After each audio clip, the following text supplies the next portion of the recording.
Everyone, welcome to our YouTube channel success thunder. तो आज हम लोग एक स्क्वायर बेस्ड अरेंजमेंट सॉल्व करेंगे जिसमें कुछ लोग कॉर्नर्स पे बैठे होंगे, कुछ लोग मिडिल पे बैठे होंगे और वो लोगों की डायरेक्शन भी डिफरेंट होगी।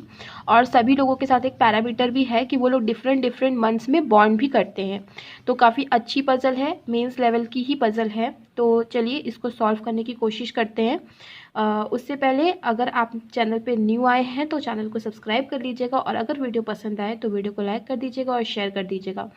ठीक है, तो चलिए क्वेश्चन को लाइन बाय लाइन हम लोग पढ़ेंगे, हिंदी में भी पढ़ेंगे ताकि हम लोगों को जो भी कोई भी किसी भी मीडियम का कोई भी देख रहा हो तो किसी को भी कोई भी दिक्कत ना हो। तो एक बार आप क्वेश्चन को देख लीजिए और क्वेश्चन का स्क्रीनशॉट ले लीजिएगा। ठीक है, तो चलिए अब क्वेश्चन को लाइन बाय लाइन पढ़ना शुरू करते हैं। तो क्वेश्चन में लिखा है 8 persons are sitting around a square table such a way that 4 of them sits at 4 corners. 8 लोग बैठे हुए एक स्क्वायर टेबल पे, ऐसे कि 4 लोग जो है कॉर्नर पे बैठे हुए हैं और 4 लोग मिडिल पे बैठे हुए हैं। ठीक है, the person who sit at the corners are facing toward the centre. ठीक है, तो जो कॉर्नर वाले हैं वो सेंटर की ओर देख रहे हैं, while the person sits at the middle are facing outside the centre. ठीक है, जो मिडिल वाले हैं वो लोग आउट की तरफ देख रहे हैं। ठीक है, और also they were born in different months of the same year, January February. तो जैसे ही आपको मंथ दिखता है आप उसको नोट कर लो, जनवरी, फरवरी, मई, जुलाई, अगस्त, अक्टूबर, नवंबर एंड दिसंबर। कई बार देखिए इस केस में तो ये सब बिल्कुल भी अच्छे से अरेंज करके दिए हुए हैं सारे के सारे मंथ। कई बार होते हैं ना कि मंथ को शफल करके दिया रहता है, तो आपको अरेंज करके ही लिखना है। उसके बाद आपको कौन से मंथ में कितने डेज आते हैं वो भी लिखना है। जैसे जनवरी में 31 डेज, फरवरी में 28 डेज। तो फिर ये देखिए मैंने सारे के सारे नंबर ऑफ डेज कौन से महीने में कितने डेज होते हैं वो मैंने नोट कर लिया है। आप भी इसको नोट कर लो और ऐसे ज़रूर नोट किया करो क्योंकि ये आपको आगे काफ़ी काम देता है। ठीक है, अब आगे पढ़ते हैं। 3 persons one bond between R and N. अच्छा, इसकी एक ट्रिक ये भी है कि जैसे ही आपको कोई बॉन्ड से रिलेटेड कुछ भी स्टेटमेंट दिखे तो वो आप हमेशा इसके पास ही लिखो, और अगर कोई स्क्वायर के अरेंजमेंट में कोई भी कंडीशन दिखे तो वो हमेशा अलग लिखो। इससे आपको फ़ायदा ये पहुंचेगा कि आप जब क्वेश्चन को सॉल्व करने जाओगे तो कभी भी कंफ्यूज नहीं होगे कि ये आपने किससे रिलेटेड चीज़ लिखी थी, या तो अरेंजमेंट से रिलेटेड चीज़ लिखी थी या फिर इसके मंथ के वेज में लिखी थी। तो ये आपको कभी कन्फ्यूजन नहीं होगा। तो जैसे यहाँ पे लिखा है 3 persons were born between R and N, R और एन के बीच में 3 लोगों ने जन्म लिया, तो ये यहाँ का इससे रिलेटेड है तो हम इसको इसके अंदर लिखेंगे। ठीक है, कि आर और एन के बीच में 3 लोगों ने जन्म लिया। Only 2 persons were born before M, M के पहले 2 ही लोग जन्म लिए हैं। तो देखो कितनी आसानी से यहाँ सेट हो जाता है कि एम के पहले केवल 2 लोगों ने जन्म लिया था। Q was born after the month of August in the month which has 31 days. Q जो है अगस्त के मंथ के बाद कहीं ना कहीं जन्म लेता है उस महीने में जिसमें 31 डेज है। तो क्यू की 2 पॉसिबिलिटी बन सकती है, या तो क्यू अक्टूबर में जन्म लेगा या तो फिर क्यू दिसंबर में जन्म लेगा। ठीक है, तो हम लोग लिख लेते हैं and sits opposite to N. अच्छा, क्यू जो है वो एन के ऑपोजिट बैठता है। तो देखो यहाँ पे स्क्वायर के अरेंजमेंट के बारे में तो हम ये चीज़ बाहर लिख देते हैं कि क्यू जो है वो एन के ऑपोजिट बैठता है। Both R and Q are not immediate neighbour. अच्छा, आर और क्यू दोनों नेबर नहीं है, तो यहाँ पे लिख लो कि आर और क्यू दोनों ही नेबर नहीं है। P was born before Q. अच्छा, पी जो है वो कहीं ना कहीं क्यू से पहले जन्म लेता है, but not the eldest among all. लेकिन पी जो है वो एल्डेस्ट नहीं है। ठीक है, तो पी जनवरी में जन्म नहीं लेगा।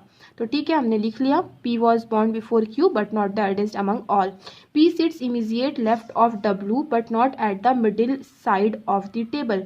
पी जो है वो डब्ल्यू के इमीजिएट लेफ्ट पे बैठता है, डब्ल्यू के इमीजिएट लेफ्ट पर पी बैठता है, but not at the middle side of the table. मगर वो मिडिल में नहीं बैठता, मतलब पी कहाँ बैठता है, पी बैठता है कॉर्नर में। ठीक है, मतलब डब्ल्यू के इमीजिएट लेफ्ट में पी बैठेगा लेकिन वो कॉर्नर पे बैठेगा। 1 person sits between T and W when counted to the right of T. तो टी और डब्ल्यू के बीच में केवल एक ही पर्सन है जब राइट से इसके राइट से काउंट करते हैं तो। ठीक है, टी के राइट से जब काउंट करेंगे तो टी और डब्ल्यू के बीच में केवल एक ही पर्सन आएगा। ठीक है, T was born before W. T जो है वो डब्ल्यू से पहले जन्म लेता है। ठीक है, तो अभी हम इस चीज़ को फिक्स नहीं कर सकते तो हम यहाँ पे नोट कर लेते हैं कि टी जो है वो W से पहले जन्म लेता है। O was born in the month which has least number of days। अच्छा, O least number of days में जन्म लेता है, उस महीने में जिसमें लीस्ट नंबर ऑफ डेज है, तो ये एक ही महीना है, वो है फरवरी। तो हम वहाँ पे लिख लेते हैं कि O was born in the month which has least number of days and sits third to the left of T। अच्छा, T के थर्ड लेफ्ट पर बैठता है O। ठीक है, तो हम लिख लेते हैं कि O जो है वो T के थर्ड लेफ्ट पर बैठता है। देखो क्वेश्चन में दिया था कि O was born in the month which has least number of days and sits, तो जब भी and आता है तो वो जो पहला लाइन जिस आदमी के जो लाइन जो है जो पहला आदमी के बारे में बोला गया था उसी के लिए आएगा। ठीक है, तो हम समझ गए एंड ओ के ही लिए आएगा। तो O sits third to the left of T. आगे है the one who was born in the month which has 30 days is neither an immediate neighbour of T nor the one who was born in February. अच्छा, जो 30 days में जो लोग जन्म लेते हैं, तो 30 डेज का कौन है? 30 डेज का केवल एक ही है, नवंबर।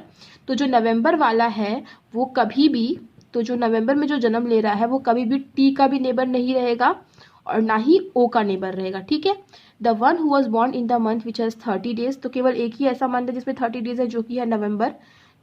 The one who was born in the month which has 30 days is neither an immediate neighbour of T, तो वो ना तो टी का नेबर है, nor the one who was born in February, ना तो उसका नेबर है जो कि फरवरी में जन्म लिया था। तो फरवरी में कौन जन्म लिया था? फरवरी में ओ जन्म लिया था, मतलब नवंबर में जन्म लेने वाला ना तो टी का नेबर रहेगा ना तो ओ का नेबर रहेगा।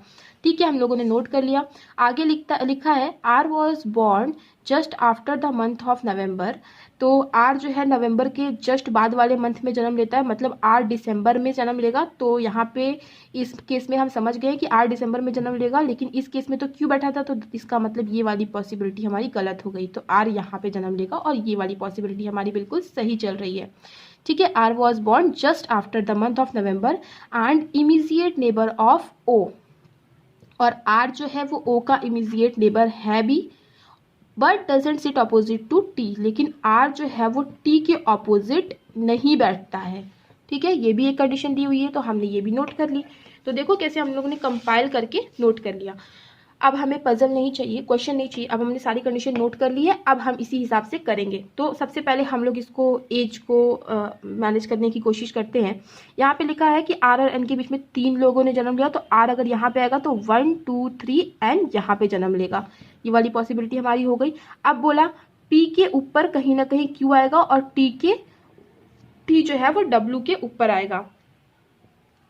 तो अब हम ये चीज़ समझ गए हैं कि पी कहीं ना कहीं या तो फिर यहाँ आएगा या तो फिर यहाँ आएगा, लेकिन क्वेश्चन में ये भी बोला गया था पी क्यू के ऊपर कहीं ना कहीं आएगा, या तो अगस्त में या तो जनवरी में, पर ये भी बोला गया था कि पी जो है कभी भी जनवरी में नहीं आएगा, तो मतलब पी कहाँ आएगा? अगस्त में आएगा। और क्या बोला गया था? टी के ऊपर कहीं ना कहीं डब्ल्यू आएगा, तो टी यहाँ पे आ गया, डब्ल्यू यहाँ पे आ गया। तो देखिए ये हम लोगों की सारी जो एज है वो अच्छे से अरेंज हो गई है। ठीक है, अब हम लोग ईजिली क्वेश्चन बना सकते हैं। तो चलिए अब हम लोग एक 2 पॉसिबिलिटी तो कम से कम बना ही लेते हैं, जिसमें 4 लोग आउट कॉर्नर में बैठेंगे, 4 लोग मिडिल में बैठेंगे। तो ये देखिए हमारी सारी की सारी कंडीशंस नोट हो गई है, ये हमारा टेबल बन गया है और यहाँ मैंने 2 स्क्वायर बना लिए हैं, जिसमें कि जो लोग भी कॉर्नर पे बैठे थे वो इनसाइड फेस कर रहे हैं, जो लोग भी मिडिल में बैठे हैं वो आउटसाइड फेस कर रहे हैं। 2 पॉसिबिलिटी बना लिए हैं, जरूरत पड़ेगी तो आगे और बना लेंगे। तो चलिए क्वेश्चन को शुरू करते हैं। तो क्वेश्चन को कहाँ से स्टार्ट करें? जो इन्फॉर्मेशन हमें फिक्स पता है। ठीक है, तो फिक्स पता हमें क्या है कि पी क्या है? कॉर्नर पे बैठा है। तो चलिए यहीं से शुरू करते हैं, पी को कॉर्नर पे बैठा देते हैं, किसी भी कॉर्नर पे आप बैठा लो, और पी जो है वो डब्ल्यू के इमीजिएट लेफ्ट में आएगा, राइट। तो जब पी डब्ल्यू के इमीजिएट लेफ्ट पे आएगा, तो अगर आप डब्ल्यू को यहाँ पे रखते हो तो फिर क्या उसके इमीजिएट लेफ्ट में पी यहाँ आएगा, क्योंकि डब्ल्यू तो आउट फेसिंग होगा, तो उसका इमीजिएट लेफ्ट तो ये होगा ना, तो इसीलिए डब्ल्यू को आपको यहाँ रखना है, डब्ल्यू के इमीजिएट लेफ्ट में पी आ जाएगा। तो ये वाली हमारी कंडीशन सॉल्व हो गई। आगे क्या लिखा था कि टी और डब्ल्यू के बीच में 1 लोग आएंगे अगर आप टी के राइट से काउंट करो तो ठीक है, अगर आप टी को यहाँ डब्ल्यू और टी या तो चाहे यहाँ पे आ सकता है या तो यहाँ पे आ सकता है, दोनों ही कंडीशन में 1 लोग आएंगे, मगर हमें काउंट कहाँ करना है? टी के राइट से काउंट करना है। तो अगर आप टी को यहाँ पे रखते हो तो टी का राइट कौन सा पड़ेगा? टी का राइट पड़ेगा इस तरफ, तो डब्ल्यू और टी के बीच में कितने लोग आएंगे? 1 लोग आएंगे। लेकिन अगर आप टी को यहाँ पे रखते हो तो टी का राइट पड़ेगा ये तरफ, तो टी और डब्ल्यू के बीच में कई लोग आ जाएंगे, तो इसीलिए हम लोग को टी को कहाँ रखना है? यहीं पे रखना है, तभी टी के राइट से जब आप काउंट करोगे तो केवल 1 ही पर्सन आएगा। तो ये वाला भी पॉसिबिलिटी हमारी हो गई। ये वाली कंडीशन भी सॉल्व हो गई। अब बोला कि टी के थर्ड लेफ्ट में ओ आएगा। अच्छा, तो जब टी आउट फेसिंग है तो उसका थर्ड लेफ्ट कौन सा पड़ेगा, ये पड़ेगा। तो 1 2 3, तो टी के थर्ड लेफ्ट में कौन आ गया, ओ आ गया। ठीक है, ये वाली कंडीशन भी हमारी सॉल्व हो गई। अब एक और चीज बोला था कि आर और ओ दोनों हमेशा साथ में आएंगे, मगर आर कभी भी टी के ऑपोजिट नहीं आएगा। ठीक है, तो ओ को अगर आप ओ के अगल बगल आर रखोगे तो आर यहाँ पे भी रख सकते हो, यहाँ पे भी रख सकते हो, पर क्वेश्चन में भी बोला है कि आर कभी टी के ऑपोजिट नहीं आना चाहिए, तो आर को आप कहाँ रखोगे, यहीं पे रखोगे। तो ये कंडीशन भी हमारी बन गई और ये कंडीशन भी हमारी बन गई। अच्छा, क्वेश्चन में एक और चीज बोला था कि आर का नेबर कभी भी क्यू नहीं हो सकता, तो मतलब क्यू यहाँ पे नहीं आ सकता। ठीक है, और क्यू हमेशा एन के ऑपोजिट आएगा, ये भी बोला था। तो क्यू और एन को ऑपोजिट लिखने के लिए केवल यही एक जगह बची है, पर क्यू यहाँ पे नहीं आ सकता क्योंकि आर का नेबर कभी भी क्यू नहीं हो सकता, तो यानी कि क्यू यहाँ पे आएगा और एन यहाँ पे आएगा। ठीक है, तो ये वाली पॉसिबिलिटी भी हमारी क्या हो गई, एलिमिनेट हो गई। अब कौन बचा है, अब एक चीज, एक कंडीशन और दी गई थी कि जिसने नवंबर में जन्म लिया है, मतलब डब्लू ही केवल एक बचा, सॉरी हाँ, जिसने नवंबर में जन्म लिया था डब्लू, वो कभी भी टी या फिर ओ के नेबर नहीं होगा। तो हाँ, डब्लू ना तो टी का नेबर रहा ना तो ओ का नेबर रहा, तो ये वाली भी कंडीशन हमारी सेटिस्फाई हो गई। केवल एक पर्सन बचा है अरेंज करने को, तो वो है एम। तो एम को हम यहाँ पे लिख देते हैं। तो ये हमारा देखो एक ही में अरेंजमेंट कंप्लीट हो गया, हमें दूसरी पॉसिबिलिटी का यूज भी नहीं करना पड़ा। तो ये हो गया हमारा अरेंजमेंट और ये हो गए उनके डेट ऑफ बर्थ का अरेंजमेंट। ये पजल एकदम बनके तैयार है। अब आप इजीली इससे रिलेटेड जो 5 क्वेश्चन आएंगे बंच में, वो आराम से अटेम्प्ट कर सकते हो। तो काफ़ी अच्छी पजल थी, इस टाइप के पजल को सॉल्व करने की कोशिश करिएगा। मेंस लेवल की पजल थी। और अगर वीडियो पसंद आया हो और चीज़ें समझ में आई हो तो वीडियो को लाइक कर दीजिएगा, शेयर कर दीजिएगा और चैनल को सब्सक्राइब कर दीजिएगा। ठीक है, तो मिलते हैं अपनी नेक्स्ट वीडियो में। Thank you so much for watching.